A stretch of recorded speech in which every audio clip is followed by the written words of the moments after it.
come from Switzerland, as you can see here. It's a small village very close to my university hospital, and you can see the beautiful mountains behind the lake, and a small village next to this one that is very famous. It's called Evian. It's some of the water you can find on your tables. So it's come from this area, from the snow, from the mountains, at the top of the mountains. In my work, I have two patients. First, as you mentioned, infectious disease. We have published a lot about Zika last year, but when I proposed a Zika topic here, they told me, the organizing committee told me there is no mosquito in Kuwait. So, okay, let's change. My second passion in my work is twins, and you will better understand why I have this patient at the end of this talk. So this is the plan of my talk. I will do a small introduction.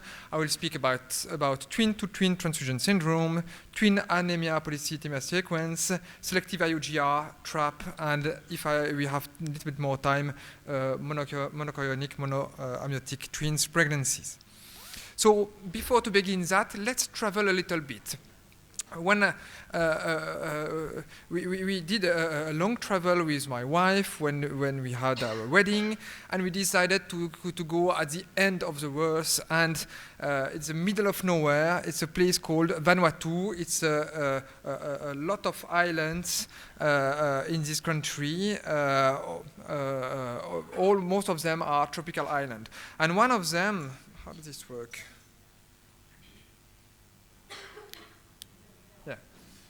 Perfect. One of them is here called Tana Island, and Tana Island is very famous because there is an active volcano, and we wanted to see that.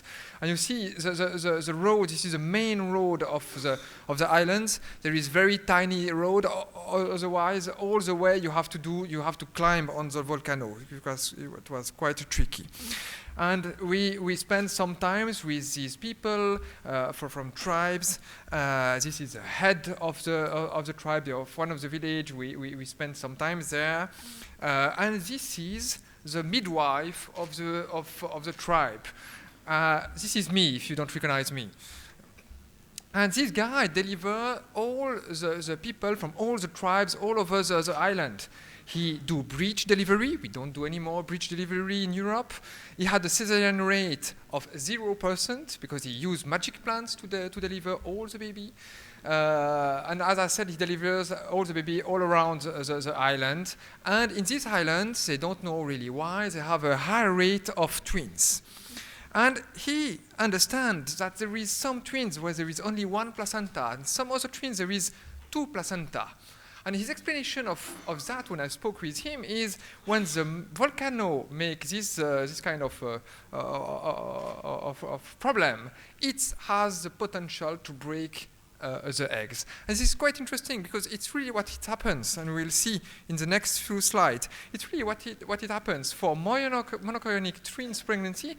It's eggs that break between 0 or 8 days, and it will induce different kind of this pregnancy. And this guy is not able to read, he's not able to speak in English, but he understands that there is something that break in monochorionic twin pregnancy. So let's speak first about zygocity.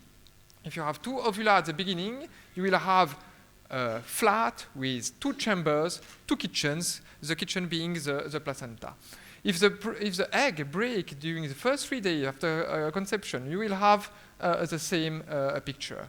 If the egg break between 4 and 8 days after the conception, you will have only one placenta, two chambers, and the last possibility is monochorionic monoamniotic twins pregnancy.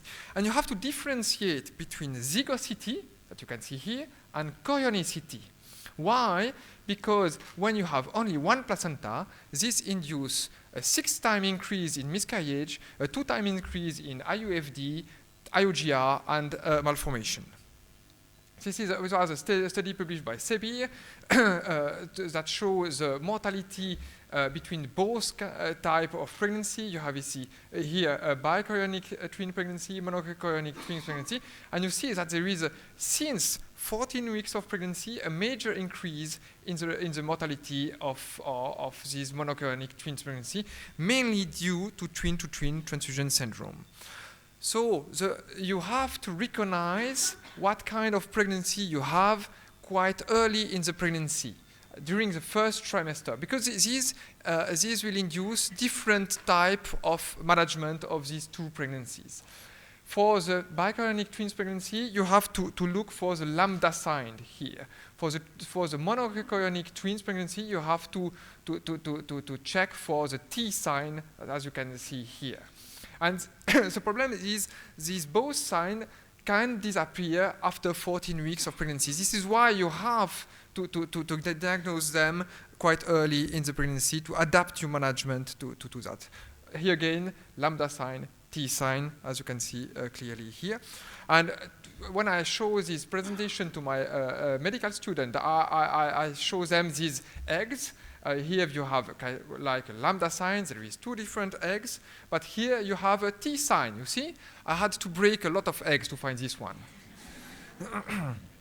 Then, for the management of the rest of the pregnancy, you have to find any difference between the two fetus. And it's like this, what you can find in some newspaper, you try to find the difference between these two cats.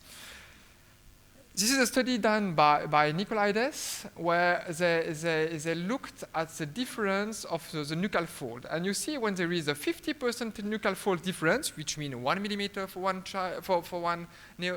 fetus and 1.5 millimeter for the other one, you increase by 6 to 7 times your risk of twin-to-twin transfusion syndrome. To summarize, you have to check all along the pregnancy, and even at the end of the first trimester, any discordance between the two fetuses. And if you have a 30% discordance of the nuchal fold, you increase your risk of twin-to-twin transfusion syndrome by 3 times, your risk of selective IUGR by 3 times, and the risk of IUFD at some points during the pregnancy also by 3 times. Also, if you look at the insertion of the umbilical cord, if you have one Velamentous insertion, you increase your risk of twin-to-twin transfusion syndrome by 25%. If you have abnormal ductus venosus, also you increase your risk by 30%. Now let's go to the twin-to-twin transfusion syndrome. Here's a typical image where you have one twin, the stuck twin, up here, and you have here the recipient twin who is swimming in the large swimming pool due to the polyhydramnios. Here a typical picture of such placenta. You can see here one umbilical cord, here another umbilical cord, and you can follow the blood vessels from one fetus to the other one, which allows them to exchange fluid and blood and food. And what could happen in the twin-to-twin transfusion syndrome is one is a donor, give all the food, all the liquid to the other one who is a recipient. If in such situation you don't do anything, you will end up with 90% of deaths or one or both twins. So the diagnosis for TTTS is not linked to the weight of the baby. This is the weight of the baby is linked to a selective IUGR, but not to the diagnosis of twin-to-twin transfusion syndrome. For TTTS, you have different stages that have been adapted by Quintero. And the first stage is the difference in the liquid between the two babies. Second stage is when the donor has no more bladder. Third stage is when you have critical Doppler to one of the baby. And the fourth stage is presence of eye drops in the recipient. And fifth, the stage number 5 is IUFD in one of the fetus. Oh, sorry. So what we do in such situation, we do coagulation of, oh, my video is not working. Sorry. Let's try again. So we do, you have here a picture of what happens. We do laser coagulation of these anastomoses.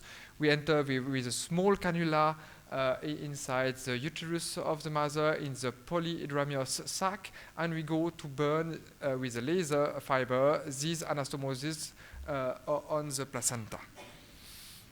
So here you see one of these scope.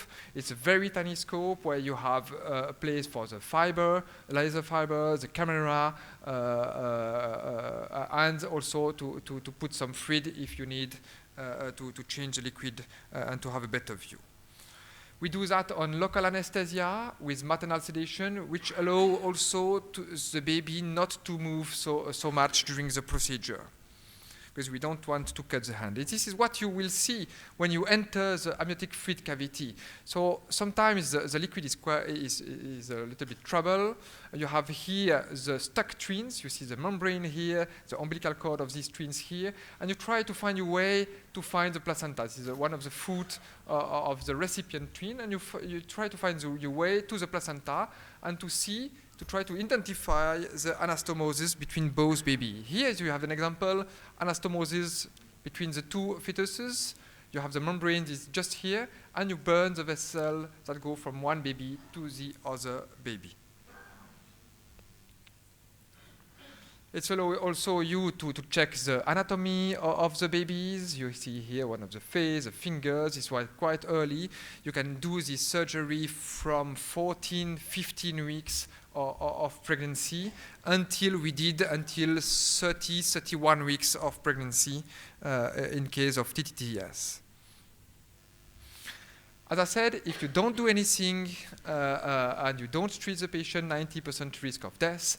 If you do the laser, it's important for the couple to discuss that it's not 100% success of treatment. If you do the laser, you have 2 babies alive in 70% of the case.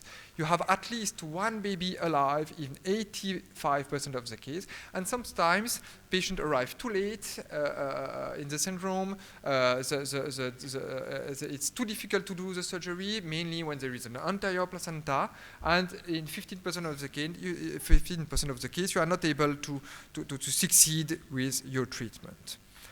Most of the patients, when I discuss this with them about this treatment, they ask me, but what is the long-term outcome of the babies? And this is a study done in 2013, where they did a systematic analysis of a different study looking at long-term outcome of these fetuses. And you see that major neurological abnormalities is present in about 10% of the fetus that has been treated with that.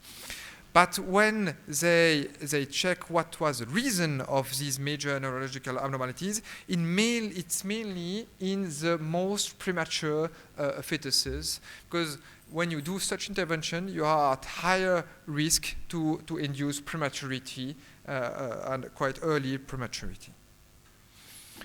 In Switzerland, we have 2 hospitals. You know that Switzerland is a very small country, a little bit bigger than Kuwait, and we have 4 different languages. The main languages are French, Italian, and German.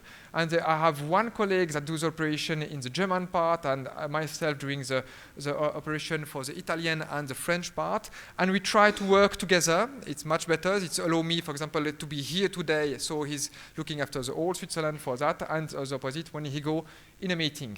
And we try to operate the cases together. So I go to his hospital when he has 1 case, and he come to my hospital when I have a case. I have put here the Swiss lottery. So if you come to Switzerland, please give some money to the Swiss lottery. They paid for all the treatment, for all the devices we use to do this kind of treatment. If you want to send us patient, we have a 5-star hotel inside the hospital and with big family room, if there is a large family. And this was the first case. This was the first case I operate when I came back from Toronto to Switzerland when we opened this fetal laser program. This was triplets. One of them was singleton, and the other were rail twins. We can also use this kind of laser therapy for other pathologies in the fetus. For example, there is some groups that already started to use laser with very low dose energy to treat megacystis. We already tried to use laser for when there is a big feeding vessel in case of sacrococcygeal teratoma. Some group, not our, have already started to use a laser to treat amniotic band when there is a compression of the vessel, distal vessels. We used laser ablation for a big chorioangioma that might induce heart failure to the fetus. You see here it was a 9 centimeter chorioangioma with a big feeding vessel. You can also use laser energy to treat that, as we did for this case. And this was the chorioangioma at the end of the pregnancy without any more feeding vessel. The feeding vessel was in this area. You can also treat lung tumor like BPS.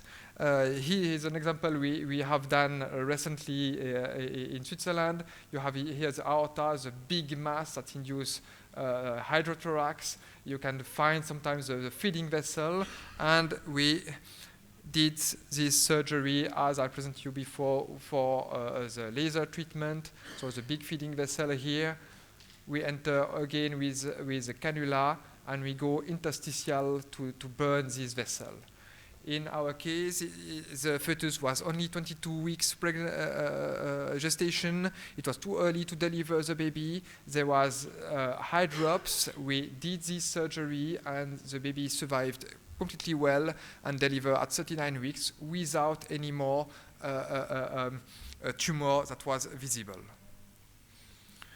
Again, this was during the treatment. The aorta is here, and we did the laser in the middle of the mass, and then a little bit closer to the aorta to suppress this feeding vessel. The tumor almost completely disappeared at the end. After birth, the radiologist was not anymore able to see the tumor in the baby. I will stop here. This is my personal motivation to work with twins. I'm a specialist of twins for Switzerland, and it's what happened to my wife and myself 3 months ago. I think it's the better way to understand twins is to have twins yourself. I still study the situation, or my wife is studying at home the situation of these two guys that are very proud to present you.